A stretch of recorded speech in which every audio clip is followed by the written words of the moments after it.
Oi, Adri, bom dia. Bom dia, Carol. Bom dia, ouvintes da Dourado. Todo mundo que está nos ouvindo hoje. E todo mundo de branco, viu? A Laís estava lembrando aqui, ó, que eu tô de branco hoje, você também, e ela também tá. Todo mundo de Branco da branco nessa paz, né? sexta. Branco da paz. Pois é, num dia de Não foi tanto. combinado, hein, Carol? Não Não foi. foi, pois é, foi. A gente tem isso aqui na redação, viu? De repente vem todo mundo de amarelo, vem todo mundo de azul. É isso Muita aí, nossa a sintonia. sincronia ultrapassa barreiras e estados. Ô, Adri, eu queria que você falasse um pouquinho do PIB, né? A gente estava com essa expectativa do mercado aí mais negativa, mais pessimista, mas no final das contas, essa alta do PIB vai mudar a projeção para o ano, tem essa retomada de serviços, melhora no mercado de trabalho, medidas de reforço à renda, que está colocando esse índice positivo, crescendo 1,2% sobre os 3 primeiros meses do ano, segundo o IBGE. Primeiro, Exatamente. o que ajuda a explicar isso para o nosso ouvinte? Quando se fala de retomada de serviço, a gente está falando exatamente do quê? Retomada de serviço é porque esse foi um dos setores mais afetados pela pandemia e também teve uma melhora do mercado de trabalho, mais pessoas sendo contratadas, que ativa, né, o setor de serviços também. Mas é preciso lembrar, Carol, que as medidas do governo para incrementar a renda das famílias impulsionou a economia no segundo trimestre, foram muitas, e era justamente a estratégia para chegar aqui na véspera das eleições, estavam faltando pouco tempo, né, para as eleições, é chegar com uma economia melhor. Vamos ver o que você falou, que os economistas já estão estimando um PIB, um crescimento maior para esse ano, estava em 2%, em torno de 2%, as projeções foram aumentadas para 2,7%, e o ministro da Economia, Paulo Guedes, ontem chegou a comentar que, numa conversa, ele disse, numa conversa rápida com o BCE, claro que é o presidente do Banco Central, Roberto Campos Neto, se falou em 3% de alta. É um número importante, mas é preciso saber se ele será sustentado no ano que vem, já que é puxado em boa parte também pela essas medidas, e ainda não há o efeito total do aperto monetário, do aperto de juros. Ele chega até 18 meses para fazer efeito na economia, então a economia pode e deve esfriar mais por conta da alta dos juros. Seria como um soluço, né? Para usar uma expressão que usam bastante, um voo de galinha, aí justamente sincronizado com esse período aqui eleitoral de campanha. Carol, o Ministério da Economia diz que há uma mudança estrutural e que esse crescimento ele vai ser sustentado. Essa os economistas dizem que o PIB não será menor no ano que vem. Inclusive, há uma crítica muito grande ao fato de que no orçamento do proposta de orçamento, o governo colocou um PIB de 2,5% no ano que vem.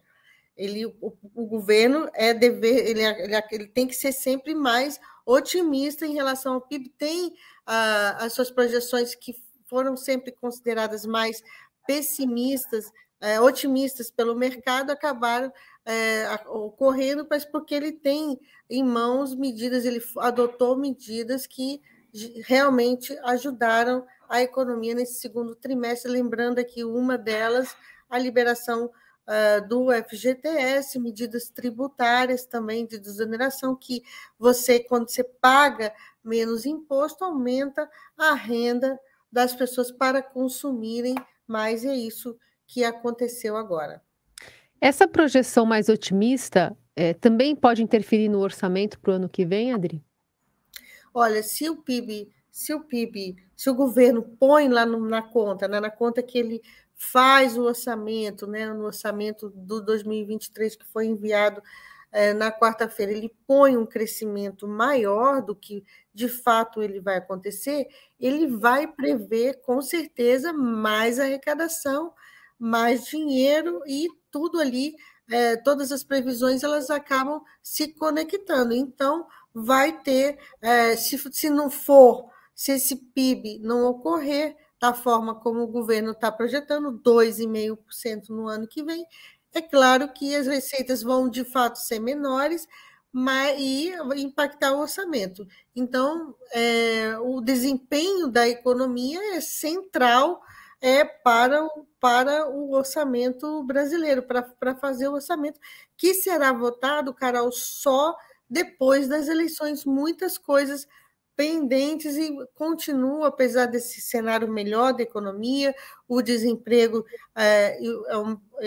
fechou em 9,1, mais baixo desde 2015, né? A gente está vendo o PIB melhor, outros indicadores também mais favoráveis, como das contas públicas. Resta saber se vai ser tudo de curto prazo ou tem uma sustentabilidade. Os economistas de fora do governo dizem que não.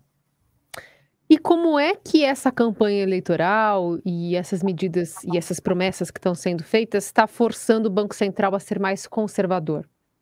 Olha, você vê, você que está acompanhando aí no dia a dia, né, entrando notícias toda hora, você deve estar ouvindo o que os candidatos estão prometendo, né? Cada dia parece um campeonato de quem dá mais, né? Quem oferece mais. Eu tenho ouvido e tenho lido várias propostas que não fazem o menor, não cabem, né, na nossa São realidade coelhos pulando da cartola todo dia, né, Adri? orçamentária. Eu ouvi aqui em Brasília uma deputada, claro, estamos falando aqui de presidenciáveis, mas só que queria contar Uhum. na campanha eleitoral pedindo isenção de tributo para descontar as despesas que as pessoas têm com os pets, com os seus animais de estimação.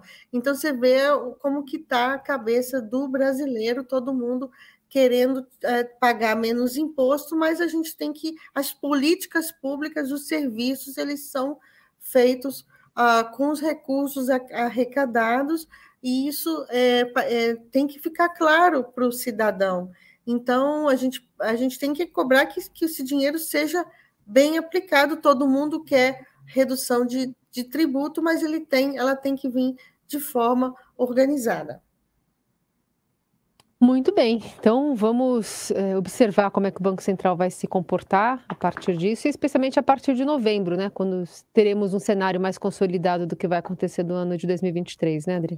A questão do Banco Central é que, como ele tem que trabalhar sobre muitas incertezas, ele não sabe muito bem, só um detalhe aqui, se todos os impostos que foram desonerados, como combustível, como vai ser o Auxílio Brasil, se vai ser mais caro, se vai impactar as contas públicas, ele tem que trabalhar nesse cenário de muita incerteza, e ao trabalhar assim, ele tem que ser mais conservador na decisão dos juros, né, dos juros da economia. E é isso que acaba tendo um custo maior para todo mundo. Quanto mais rápido essas incertezas forem dissipadas, melhor para a administração da política monetária, e mais rápido a gente pode sair dessa situação de juros muito altos.